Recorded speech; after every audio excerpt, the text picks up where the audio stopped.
Only I'd like to live up to half of the description.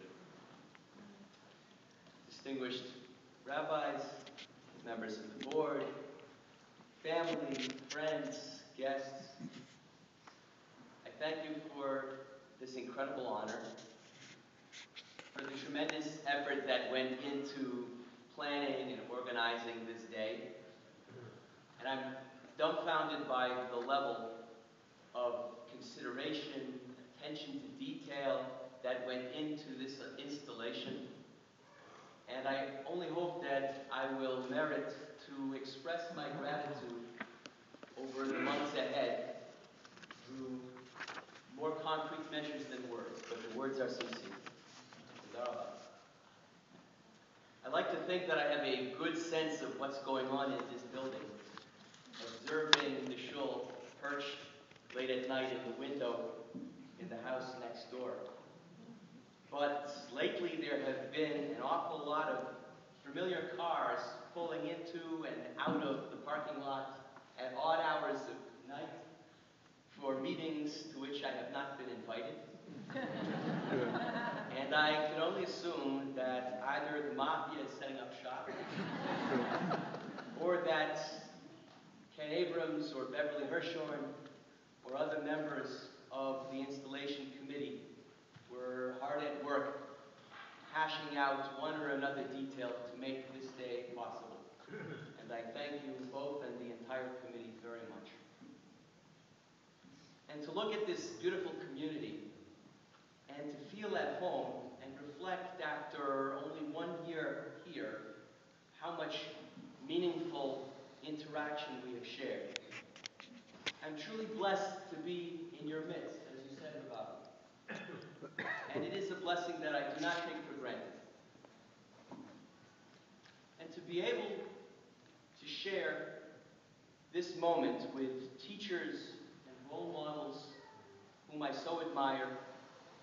Rabbi Yitz Greenberg, you may not be aware of this, but every time I open up the IRF, the International Rabbinic Fellowship listserv, and there is an item of interest, I'm always hoping that you'll have a post there, because your posts always wake me up.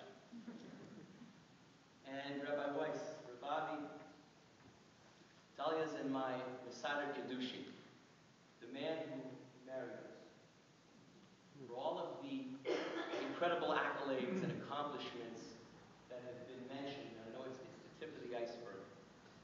To me, Ravavi is first and foremost our Masada Kedushi.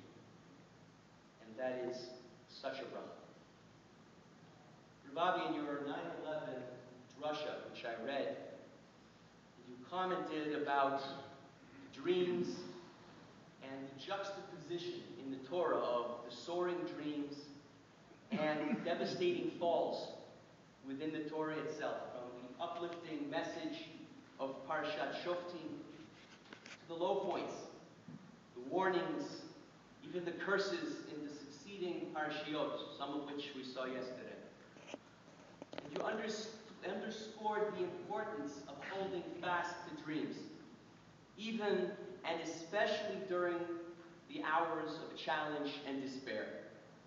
Whether it's the dream of America, the dream of Medinat Yisrael, the dream of vibrant community.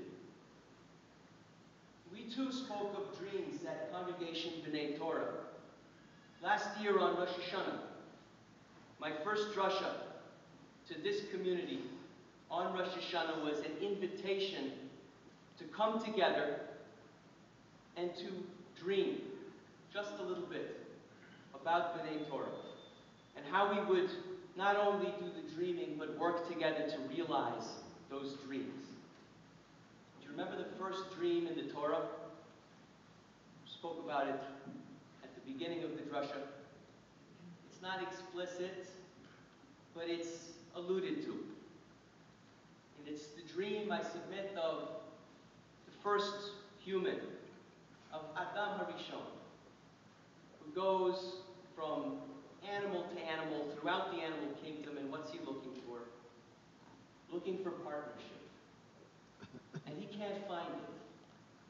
so Hashem casts a deep sleep over him, an extraordinary sleep. And I asked the question, what do you suppose Adam was dreaming about during that sleep? After so many long hours, days, months, and eternity of searching for his partner, what do you think he was dreaming about? I submit that Adam was dreaming of partnership. And as he slept, HaKadosh Baruch Hu furnished that partner.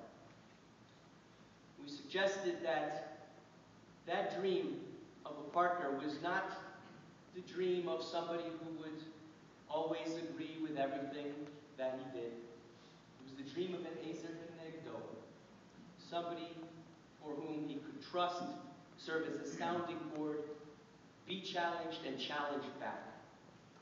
That's the dream of a true partnership. At B'nai Torah, over the last year, I have been tremendously blessed to find many, many partners in each of you. Partners with whom I can not only dream, but actualize our dreams. Partners who are passionate about their beliefs, their Judaism, their shul. Partners who provide support of every kind, including the ability to challenge, and letting me know not only what works, but what doesn't work so well, guiding me to become, hopefully, a better leader, and the leader that I hope I can be over the months ahead, a true partner.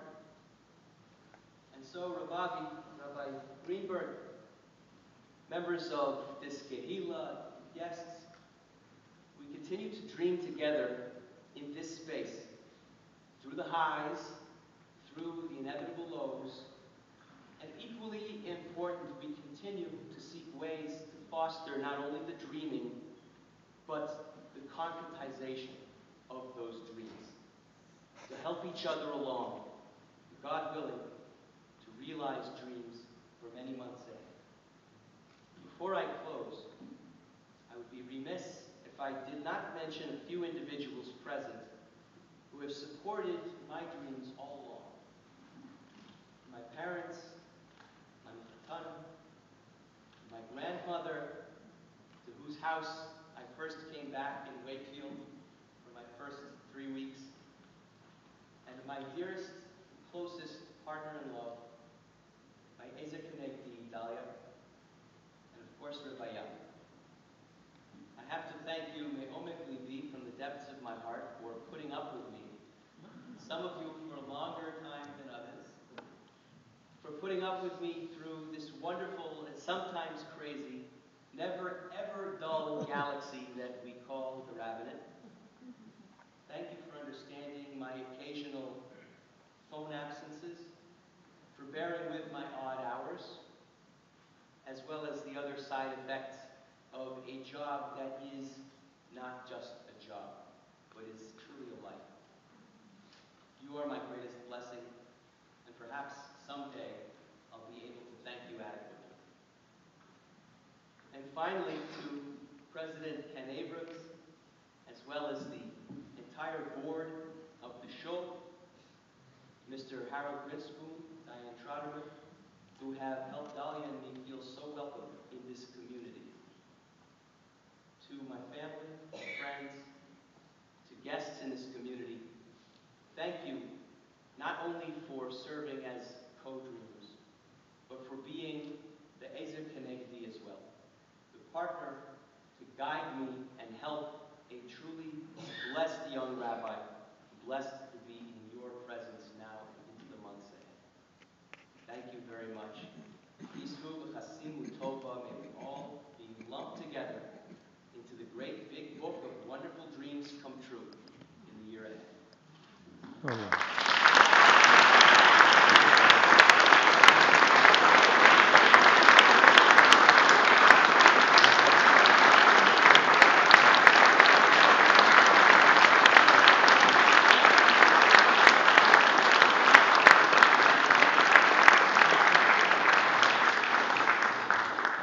With those special presentations of both Dalia and Rabbi Max Davis, here is our Installation Committee Chairperson, Beverly Hirschhorn.